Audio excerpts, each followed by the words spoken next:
Boa noite. Ele falou assim, eu fiquei aqui um pouco para a gente ouvir o pregador, quase que eu falei, não, gente, depois do senhor, até acho que nem eu queria ouvir o pregador, né? Eu queria que ele continuasse. Mas ele vai voltar ainda. Gente, é uma bênção, é uma oportunidade incrível estar aqui no púlpito depois do pastor Paulo César, do Logos. Eles para os mais novos, talvez não compreendam o que eles representam para a música cristã. É uma representação importantíssima para a música cristã. Muito obrigado pelo carinho de estar na nossa igreja, tá bom? Muito obrigado. Eu vou convidar os irmãos a abrirem suas Bíblias em João capítulo 3. Nós vamos conversar em torno daquele que é o versículo mais conhecido de toda a Bíblia, que é João 3,16. Vocês conseguem recitar João 3,16? Porque Deus de tal maneira que deu o seu Filho unigênito.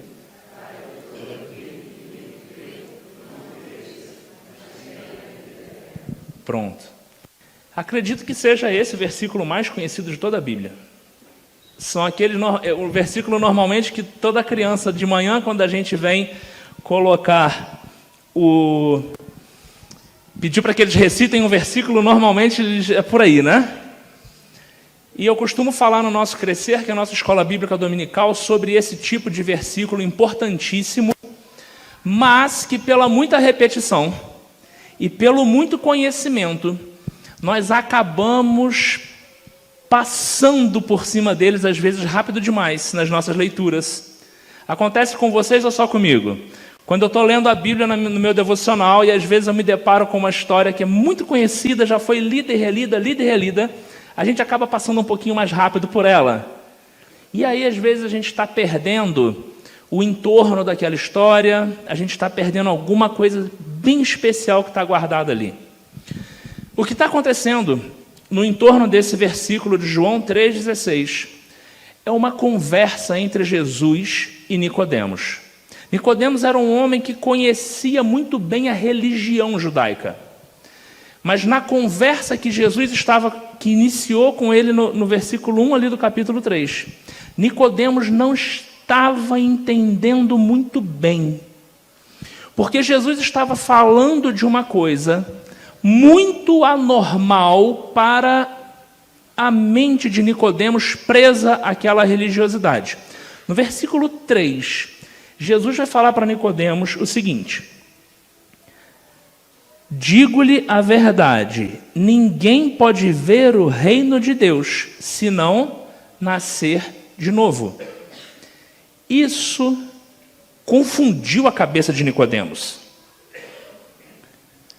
A cabeça de Nicodemos ali deu um nó. Se você for acompanhando a história, Nicodemos vai virar para Jesus e falar assim: mas eu sou velho já, como pode isso? Como pode para eu ser recebido no teu reino, para eu ser recebido no reino de Deus, voltar a nascer, como é que eu vou voltar ao ventre da minha mãe? E aí Jesus vai falar para ele: como é que pode você não estar entendendo o que eu estou falando? Você é aquele que já deveria estar ensinando o que eu estou falando, e você ainda não consegue entender o que eu estou falando. E essa conversa vai caminhar, e eu vou convidar vocês a ler comigo do verso 14 ao verso 19, tá? E depois nós vamos voltar fazendo uma leitura bem pausada, versículo a versículo. Mas do verso 14 ao 19 diz assim: da mesma forma como Moisés levantou a serpente no deserto, assim também é necessário que o Filho do Homem seja levantado, para que todo o que nele crer tenha vida eterna. Porque Deus tanto amou o mundo, que deu o seu Filho unigênito, para que todo o que nele crer não pereça, mas tenha vida eterna. Pois Deus enviou o seu Filho ao mundo, não para condenar o mundo, mas para que esse fosse salvo por meio dele. Quem nele crê não é condenado, mas quem não crê já está condenado, por não crer no nome do Filho unigênito de Deus. Este é o julgamento. A luz veio ao mundo, mas os homens amaram mais as trevas e não a luz, porque as suas obras eram más. Esse texto, ele é muito, muito especial. Porque depois que Nicodemos ficou confuso, e Jesus falando com ele sobre as realidades do reino, porque a mente de Nicodemos, em torno da religião, ela girava em torno do que estava acontecendo naquele momento, em aguardar um Messias que os livraria das mãos e do domínio de Roma, e estabeleceria Israel novamente como o centro do mundo, como uma potência. E Jesus está falando com Nicodemos de algo que vem depois, que é muito mais importante do que aquilo que acontece agora. E Nicodemos não está pegando. Até que Jesus chega no verso 14. E Jesus, no verso 14, traz à mente de Nicodemos uma comparação dele próprio, que Nicodemos foi capaz de entender. Vamos reler o verso 14 e 15. O verso 14 e 15 diz assim: da mesma forma como Moisés levantou a serpente no deserto, assim também é necessário que o Filho do Homem seja levantado, para que todo o que nele crê tenha vida eterna. Aqui as coisas começaram a fazer sentido. Eu queria que você participasse dessa conversa. Eu queria que você estivesse olhando Jesus, conversando com Nicodemos, fosse parte. Agora essa conversa é a três. Essa conversa é Jesus, Nicodemos e você. E aí agora, olhando essa conversa, Nicodemos trouxe à sua memória algo que ele conhecia muito bem: as Escrituras, o Antigo Testamento. Jesus está falando de uma passagem que está em Números. Essa passagem está em Números 21. Sabe o que aconteceu em Números 21? Em Números 21, o povo está fazendo a transição. O povo de Israel foi liberto do Egito e está caminhando pelo deserto rumo à terra prometida. Inúmeros desafios, muita coisa acontecendo.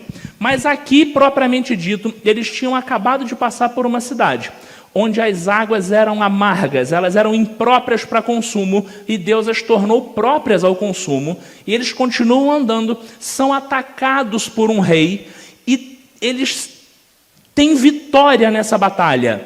Só que eles chegam no local agora, depois de uma grande vitória, e Deus mandava para eles o maná. Todo dia, como se fosse um orvalho, Deus mandava o maná, que a Bíblia diz que tinha gosto de mel. Então eles iam lá e pegavam aquele maná e se alimentavam daquele maná. Só que o povo chega agora num local e vai reclamar, vai dizer assim: por que, Moisés, que vocês tiraram a gente do Egito? Para quê? A gente está no deserto, não tem pão, não tem água, e só tem essa comida desgraçada. Olha que coisa terrível que o povo está dizendo. O povo está virando para o Deus que o livrou da escravidão e tem o sustentado de maneira miraculosa no deserto. E fala agora, era melhor ter ficado lá do que viver sobre a batuta desse Deus da forma que Ele quer que a gente viva. Era melhor ter ficado lá.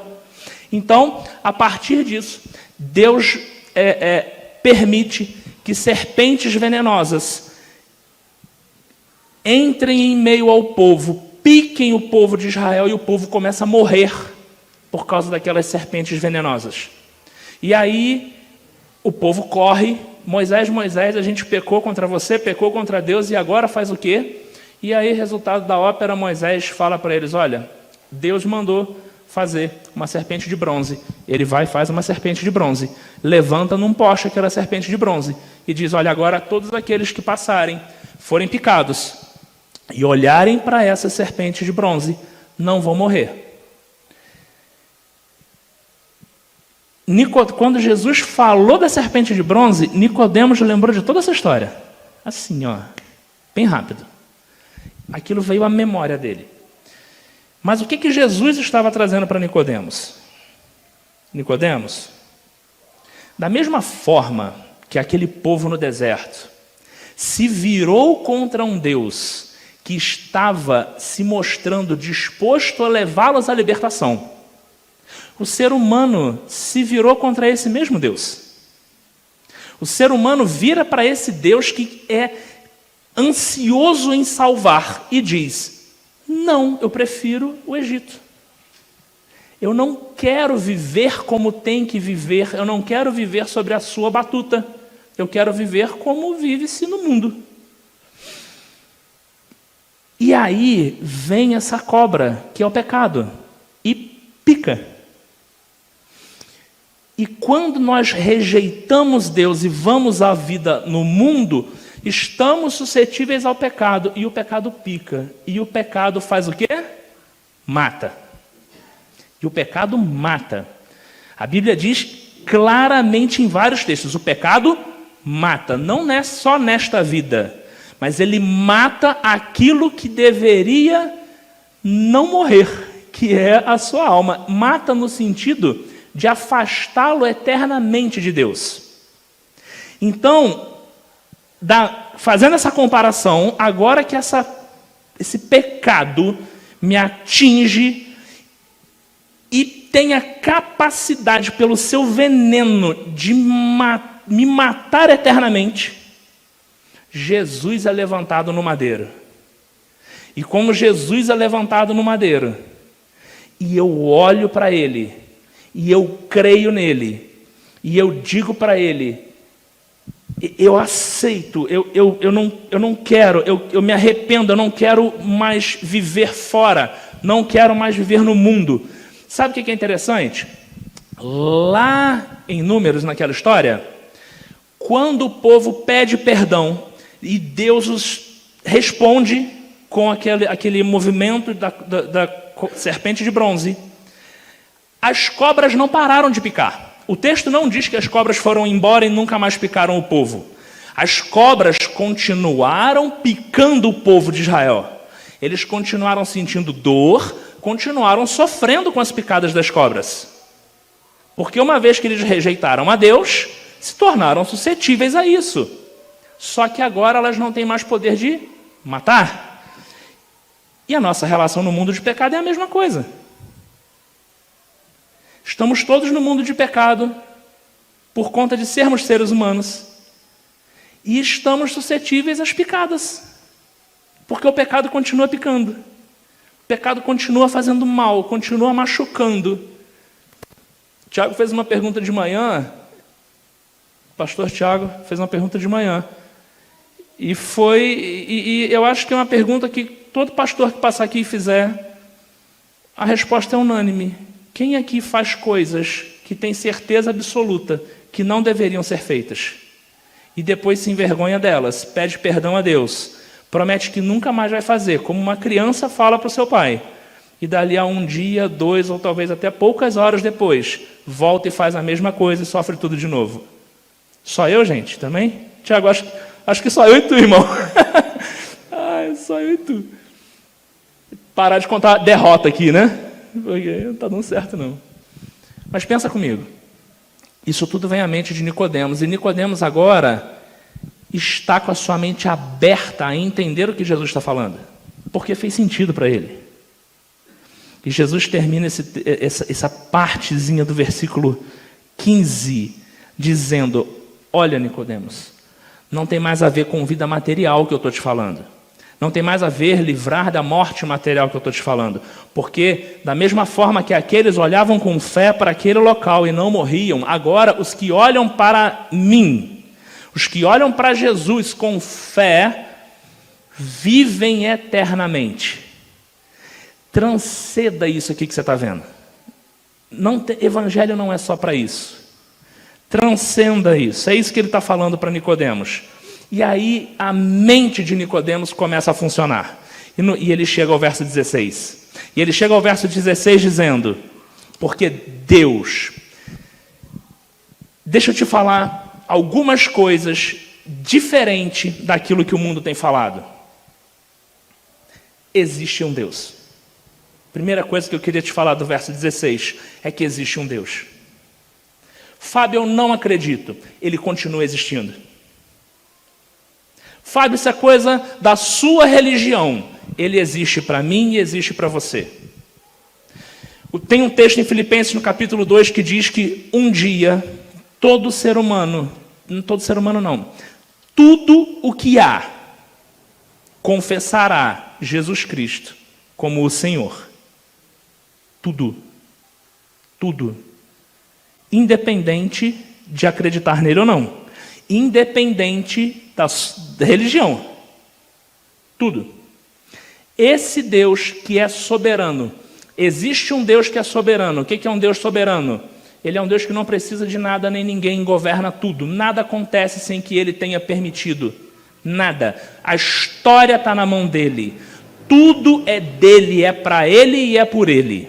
Esse Deus, ele é tão autossuficiente que nós desenvolvemos, a partir do estudo da Bíblia, o entendimento da Trindade. Por que a Trindade é tão importante? Porque até em relacionamento, ele é autônomo.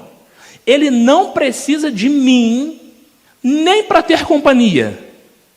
Então, quando eu olho para essa realidade desse Deus, eu me coloco numa posição, e aí, o que tenho eu? Quando eu começo a entender assim, que eu não tenho nada a acrescentar a esse Deus, e leio em seguida que esse Deus todo-poderoso, desse jeito, amou tanto o mundo, que deu o seu Filho unigênito.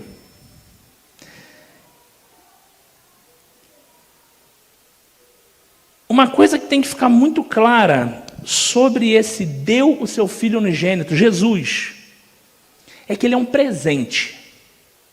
Ele é um presente. Isso tem que ficar muito claro, porque na escola dominical a gente vai sempre conversando sobre isso, dizendo assim, gente, como o ser humano tem desejo de dominar, como o ser humano tem desejo de ter controle, e muitas das vezes briga com a sua própria mente, realidade e textos bíblicos, e ele quer achar que ele controla a própria vida dele. Ele diz sim e não para Deus a hora que ele quer e bem entende, quando a Bíblia diz que não é assim que funciona.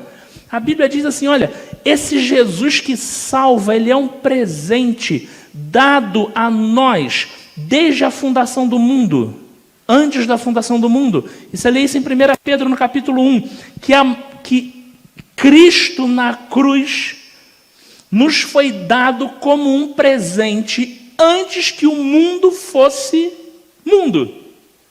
O que eu quero dizer com isso?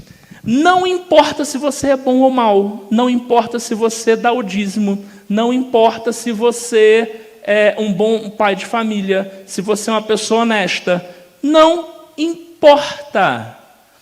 Cristo, para a salvação, é um presente que não depende de méritos, porque é um presente dado antes que qualquer ação fosse feita. É isso que está escrito em 1 Pedro, que esse presente que lhe permite ser salvo foi dado antes que qualquer ação fosse feita, então nenhum de nós merece. Esse Jesus que nos foi dado como presente, ele nos foi dado em entrega voluntária. Filipenses 2 vai dizer que ele esvaziou a si mesmo da glória que tinha como Deus e veio em forma de homem, morrer de forma humilhante que é a cruz, para nos salvar. Ele fala aos seus discípulos que ninguém tira a vida dele. Ninguém tira a minha vida. Eu dou a minha vida. Ninguém tem poder sobre mim. Todo o poder é meu. Essas palavras são de Jesus. Ele diz a Pedro, quando Pedro, no ato da sua prisão, se levanta para defendê-lo, ele fala para Pedro, Pedro, como assim? Você não entendeu ainda? Se eu quisesse, eu pediria ao Pai, ele colocaria à minha disposição 12 legiões de anjos. Ou seja, Jesus é um presente. Segundo, é voluntário. Não houve nenhum ato, e não há nenhum ato que pudesse obrigar Jesus a se entregar e se tornar um caminho para a salvação. E a terceira coisa, ele é um caminho necessário. Apesar de ser um presente, o fato de aceitá-lo ou não é levado a você, mas o caminho de chegar a Deus é só através dele. Você pode até dizer, eu não quero andar com Jesus, mas eu não posso ter uma vida eterna com Deus sem andar com Jesus. Quando ele vai falar no verso 16, que Deus amou o mundo e deu o seu Filho unigênito para que todo aquele que nele crê não pereça, mas tenha a vida eterna. Começa a ficar claro na minha mente e na mente de Nicodemos que, apesar de todas as questões que nós vamos continuar vivendo aflitos pelo pecado, aflitos pelas situações da vida, existe um caminho que me leva a Deus para a eternidade. É a terceira vez que o tema vida eterna é trazido à conversa, porque ele é o tema central dessa conversa.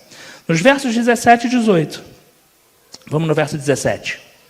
Verso 17 ele diz assim: pois Deus enviou seu Filho ao mundo, não para condenar o mundo, mas para que esse fosse salvo por meio dele. Sabe, o mundo tenta pintar na nossa mente a imagem de um Deus cruel, de barba branca, sentado no seu trono, poderoso, meio gordinho, e doido para mandar alguém para o inferno. O mundo tenta pintar essa imagem de Deus para a gente, e a partir dessa imagem, ele vira para o que nós acreditamos que é um Deus de amor, que é um Deus que salva, e fala assim: como esse Deus de amor condena? Como esse Deus de amor determina que na vida eterna existe uma vida plena de gozo e paz e uma vida de tormento? Porque o mundo foge da ideia da justiça. O mundo cria a ideia de que um Deus bondoso não pode ser justo. Ele cria a ideia que as coisas estão em lados opostos, e não estão. Por quê? Se você for ler Romanos 3:23, Romanos é o seguinte: Paulo vai falar primeiro que, olha, vocês são judeus, vocês estão se achando melhor que todo mundo, mas vocês estão em pecado, todos vocês. Aí depois ele vai falar assim no capítulo 2, os gentios, vocês acham que vocês são melhores que os judeus porque entenderam o evangelho? Vocês estão complicados também, estão em pecado também. E ele chega no capítulo 3, no verso 23, e ele pega todo mundo, judeu, gentio, eu, você, bota num balaio só, e fala assim: olha, todo mundo pecou. Todo mundo pecou por natureza. Por ter nascido ser humano, você já nasceu pecando. E você está destituído da glória de Deus. Você não tem o que é necessário para estar presente na frente desse Deus. Então você está separado dele. A sua natureza é longe de Deus. A sua natureza é o afastamento de Deus. A sua natureza é a condenação. A minha natureza é a condenação.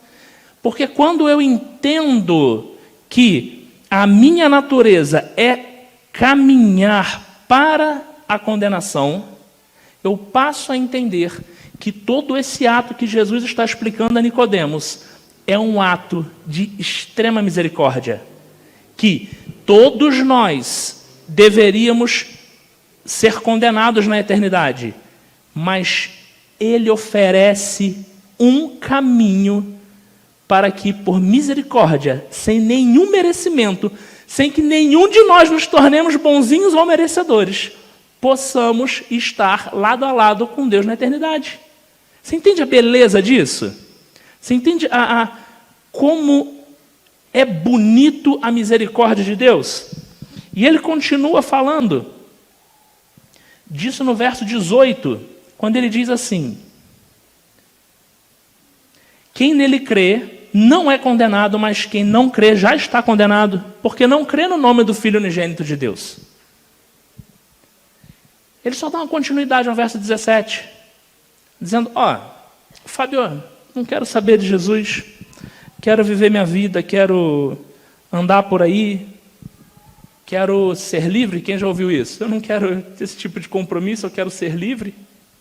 Gente, livre para caminhar para a condenação, livre para andar livremente, sorrindo para a morte. Que escolha estranha. Mas o grande lance que o mundo não fala e o Evangelho fala de cabo a rabo é que para você ir para a condenação não precisa fazer nada. Então, o mundo sempre pede para que você deixe isso para depois. Deixa para mais tarde. Deixa para depois. Não, hoje não é o dia. Hoje tem até gente te olhando. Hoje tem até gente vendo você. Poxa vida, você vai levantar a mão no meio das pessoas? Você vai dizer que aceita Cristo, entrega a sua vida no meio das pessoas? O que vão achar de você? Deixa para depois. Por que o mundo quer tanto que você deixe as coisas de Cristo para depois? Porque você está indo para onde Ele quer que você vá. Deixar para depois é caminhar para a condenação. O que eu quero dizer com tudo isso é que Jesus está explicando para Nicodemos é que o caminhar natural, essa palavra a gente não gosta muito de ouvir, mas que o ser humano caminha por natureza para o inferno. O que Jesus está dizendo para Nicodemos é, olha, não precisa fazer nada, Nicodemos, não precisa nem fazer maldade. Você não precisa nem chutar cachorro na rua. Só de ser quem você é, do jeitinho que você é, fazendo tudo que você acha e que sua mente lhe diz que é certo. Sem Jesus você está caminhando para o inferno. É isso que ele está dizendo em suma. Se você for ver isso em Colossenses, no capítulo 1, no verso 13, você vai ver Paulo explicando. Paulo vai dizer que nós já estamos no reino do maligno. Só por estar nesse mundo, nós já estamos dentro do reino maligno. E que Jesus, em um dado momento, quando eu digo eu quero, Ele me resgata com o poder que só Ele tem do reino do maligno e me transporta na hora para o reino do Filho da Luz. Não é que eu vou consertar a minha vida, eu vou ajeitar a minha vida, eu vou fazer tudo direitinho para que Cristo talvez me aceite. Não, ele diz assim, olha, quando você diz eu quero, Jesus pega você do reino das trevas e transporta você na hora para o reino da luz. Depois você vai se consertando. E tem um monte de coisa para consertar ainda. E não vai consertar tudo por agora. E ele chega no verso 19. A gente chega no verso 19 onde ele diz, esse é o julgamento. A luz veio ao mundo, mas os homens amaram as trevas e não a luz, porque as suas obras eram más. Sabe por que os homens amam as trevas? Porque o seu interior natural é treva. Eu costumo usar essa expressão, é como se, vocês já viram aquele programa que tem os obesos mórbidos que vão lá no doutor, lá, eu não lembro como é que é o nome daquilo. Como é que é? Quilos mortais. Eu não gosto de ver aquilo não, porque aí eu fico desanimado de comer.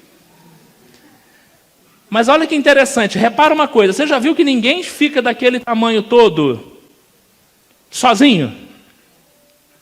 A pessoa tem alguma questão e ela tem sempre um facilitador, não é assim? Ela tem um facilitador que dá acesso a ela a tudo aquilo que ela não pode ter acesso. Mas por algum motivo aquela pessoa dá acesso a ela.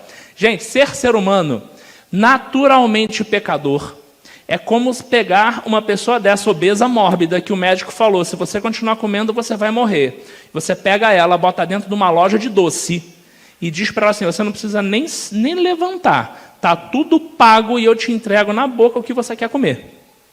É assim que o ser humano vive no mundo. Um mundo lotado de tentações que não deveriam me tocar e um facilitador, que são as forças do mal, dizendo, não, você não precisa nem fazer muita força, eu trago esse pecadinho para você. E é até legal no começo, talvez você até goste. E qual é o julgamento? Qual é o julgamento? O julgamento é que um dia eu vou estar frente a Deus, aquele Deus do começo do verso 16, que vai julgar vivos e mortos. E o julgamento é esse. Você amou mais as coisas passageiras, remotas desse mundo do que a Cristo. Você não teve coragem de olhar para Cristo e renunciar às coisas desse mundo. Você se atentou mais para as coisas que passam rápido do que para a própria existência eterna da tua alma. O julgamento é esse. Você amou mais o mundo do que a luz. Porque suas obras combinam com as obras do mundo. E você não queria mudar de direção. A vida eterna, ela tem que ser encarada como realidade. O mundo não quer que você tome consciência dessas coisas. Porque tomar consciência disso pode te encorajar a mudar. Então o mundo prefere te dizer, não, não ouça isso, para com isso. Vê outra coisa. Vamos terminar falando de vida eterna. Vai lá em Apocalipse capítulo 21, por favor. Apocalipse capítulo 21 tem uma descrição linda do que é a vida eterna. Porque o mundo começa a criar bobeiras na nossa cabeça, dizendo assim, que coisa é essa de vida eterna? Você nem sabe se tem. Que coisa é essa de vida eterna? Ninguém nunca voltou para dizer se lá é legal? Quem já ouviu isso? Esses dias eu estava conversando em casa, meu filho falou, uma pessoa na televisão disse assim, a única certeza que a gente tem nesse mundo é a morte. Meu filho tem 10 anos. Ele falou assim, nada a ver, né, pai? Aí eu falei assim, eu quis dar corda para saber o que ia sair, né? Aí eu falei, nada a ver, né, filho? Aí ele, a gente nem sabe se vai morrer, né? Vai que Jesus volta antes. Eu falei, verdade. E qual é a certeza que a gente tem, filho? Eu falei assim, pai, a certeza que a gente tem é que a gente vai rir da morte, vai zombar dela. Ele tem isso na cabeça dele, que ele pensa assim, pai, quando eu morrer, será que eu vou poder zombar da morte? Eu falei, eu guardo essa ideia, filho. Eu acho que vai ser legal. Acho que o caminho é por aí. Então, quando a gente vai falar de vida eterna, eu tenho que me pautar naquilo que o Espírito Santo de Deus me diz que tem. Ele diz, olha, tem vida eterna. Existe uma existência para depois que isso tudo aqui passa. Vocês já perceberam como isso aqui passa rápido? Eu acho que é papo de velho isso, né? Eu estava conversando lá atrás com algumas pessoas. Papo de velho mesmo, com a Regina lá atrás. Né, Regina? Papo de velho. Falando assim, gente, meu filho está com 10 anos.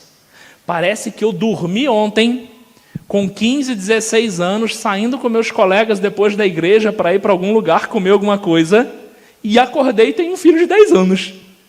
Alguém tem essa sensação que a coisa está passando muito rápida?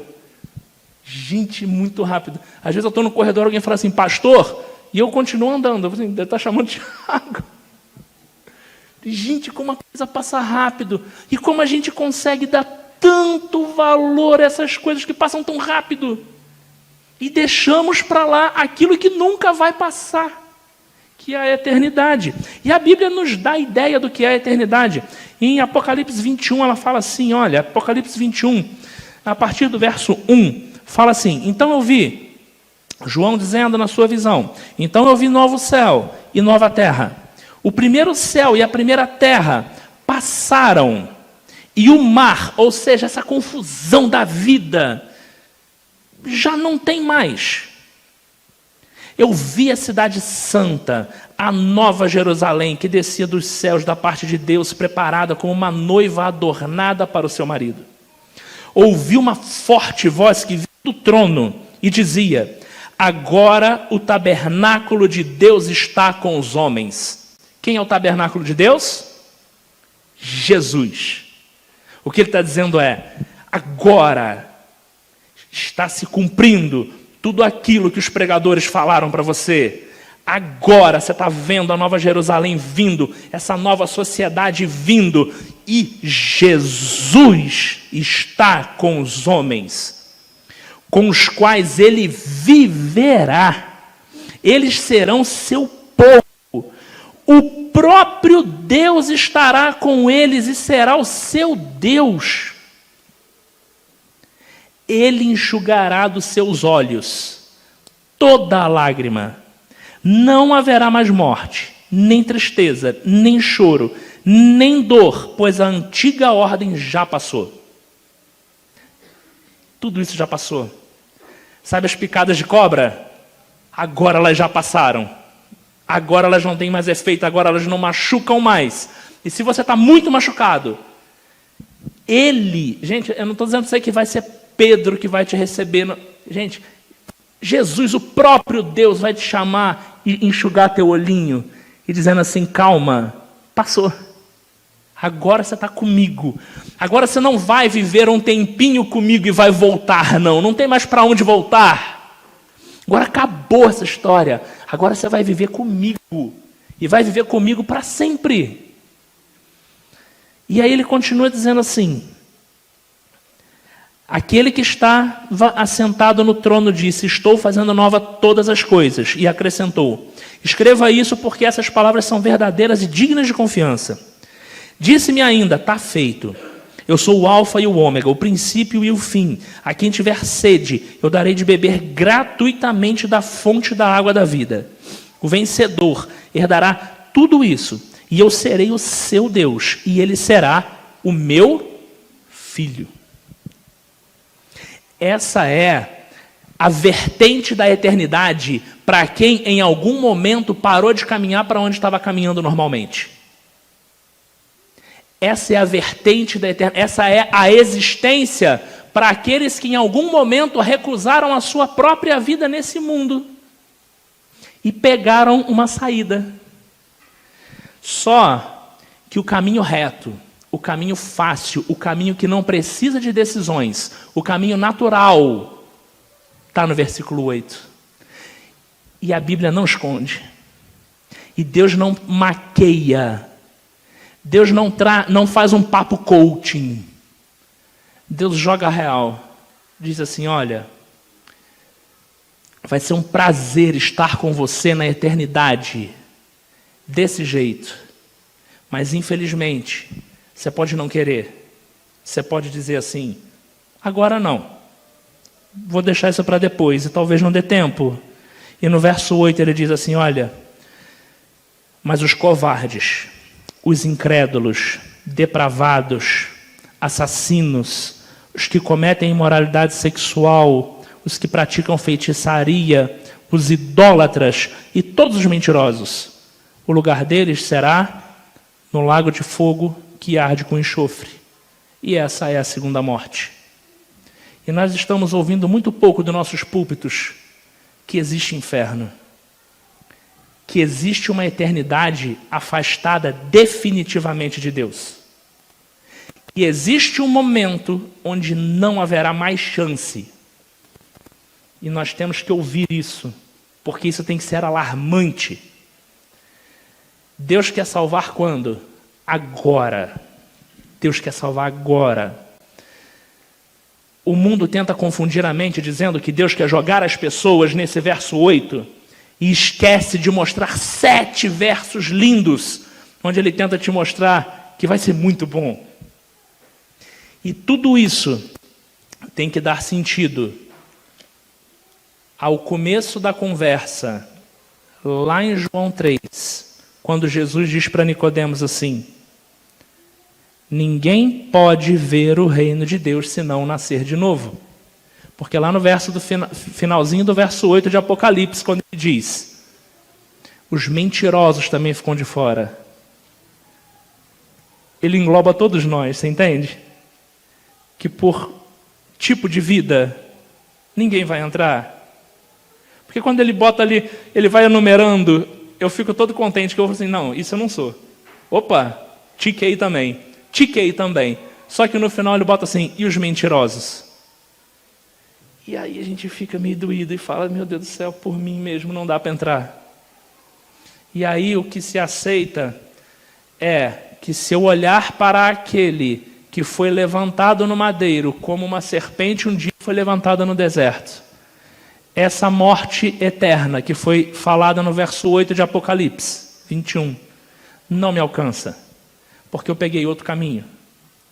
E eu não sei como é a sua vida, eu não sei como está a sua vida, eu não sei como você vive, eu não conheço você. Porque talvez eu esteja falando com pessoas que andam na igreja há muito tempo, com pessoas que vivem na igreja, com pessoas que nasceram em lar cristãos. Eu quero dizer para você que nada disso garante para você que um dia você vai viver a sua eternidade com Deus. Eu não quero dizer que qualquer tipo de função ministerial que você tenha na igreja garante uma vida eterna com Deus.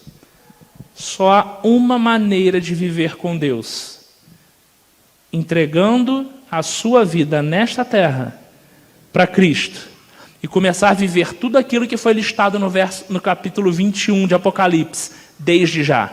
A eternidade com Cristo começa agora. E é para essa eternidade que você está sendo convidado. É para isso. Você não está sendo convidado para fazer parte da IBAB. Você não está sendo convidado para ser membro da Igreja Batista. Você está convidado para ter um relacionamento pessoal, real e verdadeiro com o único que pode salvar a sua vida da condenação eterna. Esse é o convite que tem que ser feito dia após dia, dia após dia. Amém? Vamos orar? Vamos. Curva a tua cabeça, fecha teus olhos. Senhor Deus, muito obrigado, ó Pai, pelo presente, Senhor, que Tu nos deu, que é a salvação. Senhor, nós somos gratos a Ti por tudo que Tu tem feito por nós. Senhor, nós sabemos que Tu nos cuida, Tu nos consola, Tu tem andado conosco todos os dias. Nós sabemos, Senhor, que Tu inclina Teus ouvidos para nos ouvir, que Tu busca o relacionamento conosco, ainda que nós sejamos esse ser que nós somos. Senhor, mas com tudo isso, nós queremos dizer agora que nós somos gratos pela vida eterna que nós teremos contigo. Muito obrigado, Senhor. Que o Teu Espírito Santo, Senhor, fale aos corações. Em nome de Jesus. Amém.